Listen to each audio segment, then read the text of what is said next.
boat to Australia and you want to know how to import it and what's involved. Well, let's get on with that. As you see here with mine, I've done mine, imported mine a couple of months ago now. It's been in the country. But let me take you through the process step by step. Now, first of all, you've got to apply for a import permit from the Australian government. Now, this costs you about $50 online, and you've got to do that, put all your car details in. Now, this is very important because they've got to make a decision if your car can be imported or not. They can turn it away and say, no, it's not worth importing, you're not bringing it in the country.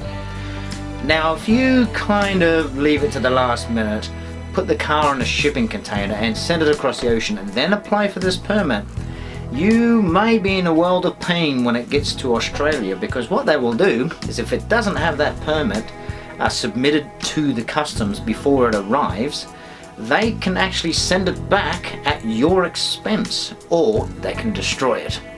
So seriously, that is a piece of valuable bit of paper for $50 that you need. Okay, you've applied for the car. Once you've got it in your hands and they've agreed that you can take the car into the country, then you can plan for the next step. Second thing you'll need is valuation of your car. Now, the evaluation needs to be in pounds converted to Australian dollars. That's very important. Now, if you don't have an evaluation, it's okay if you don't have that, because it's, that's not going to determine if it comes in the country or not. But if you don't have that, then they charge you when it gets to Australia for a guy to come out and do the evaluation for you.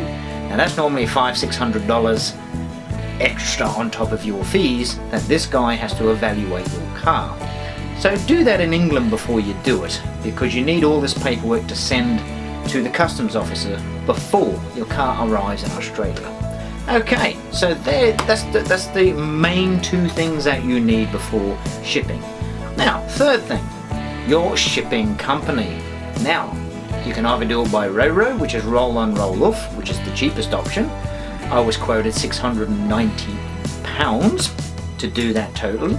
Now, what that includes is all the UK custom fees and the shipping to the Australian port of choice. After that, you've got to pay for all the custom fees after that, so please keep that in mind. So the $600 odd is cheap, but you got to pay more when it gets here. Your second option is the shipping container, which I've done clearly here. Now, of course, this was quoted to me at £1,500 total, and that's with insurance. But the good thing about the container, it's more secure, it's more safe, and you can put anything else in that container you want at no extra charge. So I put some boxes of car parts and extra little bits and pieces in there to sell with the car, because that was the offer at the time, and basically you can stack that container to the fully brim. Now, that's the English side. Easy, isn't it? Yeah, you've paid your shipping, you've got your permit, you've got your valuation. Of course, you've got to just do all your paperwork as well for the UK customs and Australian customs. That's the UK side. Now, it gets interesting when it gets to the port in Australia, because here's where the money comes into it, and you need a lot of it. Alright, so it arrives in the country, right? The permit's checked out, everything like that.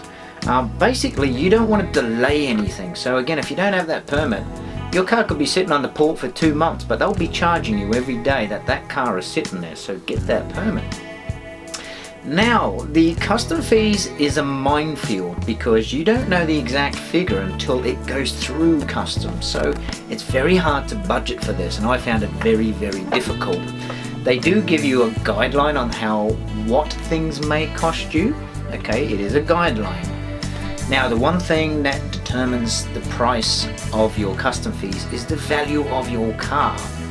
Now, this is where you might think, is it worth bringing my car or not? Okay, let's talk about mine. Okay, it's a 93 MX5. Now, I looked at the market in the UK and Australia to see what they're worth. Now, of course, in the UK, they're starting to get valuable, but here in Australia, they are going through the roof at the moment. So they go anywhere between 6,000 and 16,000 Australian dollars. But anyway, on the blue book, as they call it here in Australia, because it's not a showroom condition car, and it is a classic car, it got valued at about $4,000. Now, you'll be charged like a 10% import tax on the value of your car. So having it valued at $4,000 means I had to pay $400 tax on top of that to get it in the country. Now, if you've got a car that's worth $20,000 to $30,000, this is where it gets very expensive, because you've got to think 10% of that you've got to pay to the customs and Australian government just to clear it through customs. And again, if you've got a $60,000 car, to be honest, you've got to have deep pockets to do that. So there's the key factor on if your car is worth shipping or not. It goes on the value of the car. And if you have a luxury car, you'll be slammed with a luxury car tax as well, which is about 15% on top of all the other fees. So, why did I take the plunge for? Well, again, with the valuation of my car, as you know, these MX5s are starting to gain value. Yeah, they're going through the roof at the moment. But I've got mine at a point where it's just come off the low point of its life and it's starting to gain for the money, so it was cheap. Now these cars, again, are very valuable here. So if I sold it, I'd still get all my fees back from shipping it. So, and make a little bit of a profit. That's the reason I did that. So, okay, customs. Let's talk about customs. There's a lot of fees involved in customs.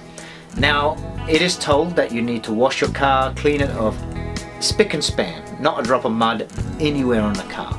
Yes, do that, but do keep in mind that they still put it through a cleaning process here when it gets to the port, regardless if you've cleaned it or not. And that fee isn't cheap. Mine was a little over $1,000 just to do it, just for them to wash a car. I know, it's ridiculous money, and they know how to get every cent out of you, so Now, you got your customs clearance fees, right? You've got inspection fees, you've got quarantine fees, you've got the waterboard fees as well. You've got transport fees. Yeah, you'll be charged for them to take your container from the port to the inspection station. And then they charge you to take the car out of the container and transport it to another station. And all these are around about $400 to $600 each time they do something. So it adds up pretty quick. Now, I did kind of overthink that. I had a figure in mind how much mine would cost. Quite luckily, it was under the value that I thought it would be, but it was still very expensive. So, total cost for me, coming up. Now, when it gets through customs, it's cleared and that, you kind of have an option whether to pick the car up from the customs place, which you can do. But the brokerage I went through were really not good, and they didn't handle my stuff, the car, really well, because what they did is they instantly charged for transportation for the car to my house without me having a say in it, because I was going to pick the car up on the trailer. So they charged me over $700 to transport the car from A to B, and also a $400 fee for the driver. So yeah, it's a lot of money. So total fees, okay, let's talk about total fees. So with the car, and again I had some car parts and that, so I had to pay for 2 lots of inspection fees, 2 lots of quarantine, 2 lots of everything. So taking that in mind, total fees I paid about just under 6,000 Australian dollars total, door to door. Okay, that's not including the UK fees either. So including UK fees, that would have brought it up to about $8,500 total to ship the car from A to B. Again, is it worth it for me? Well, for this car, again I could sell it tomorrow for about 10 grand, 11 grand, and get all my money back. Now, if you've got a car that's very sentimental and it's been in the family since new, and you can't part with it and it has to come with you, yes, fantastic. That's a good idea to take your car with you, and it's not as bad as what you think it is. It's just a lot of money and a lot of flapping about to actually get some straight answers about the shipping, because a lot of shipping companies, you know, they are very vague. They'll give you a price, they give you this and they give you that, but once they got your money, you've got to do all the legwork, and I had to do all the legwork with the brokerage over here. So, but anyway, total time 2 months on the ocean. It took about 48 days to get here, and 2 weeks, well, 2.5 weeks in quarantine as well. So after I paid all that money, the car was at my house. I also had to then register the car. So there's another fee you need to add into your budget here. Now, for a 4-cylinder car here in Australia is the cheapest, of course. But for a 12-month registration, stamp duty, tax duty, number plates, and some extra fees on top of that, cost me just a little over $1,100 to put it on the road. Ouch. And also including the roadworthy too, which was about $120, which is equivalent to an MOT in the UK. But the good thing about that, you only need one once. You don't do it every year. It's just one MOT roadworthy. And that. So $1,100 to put a 4-cylinder.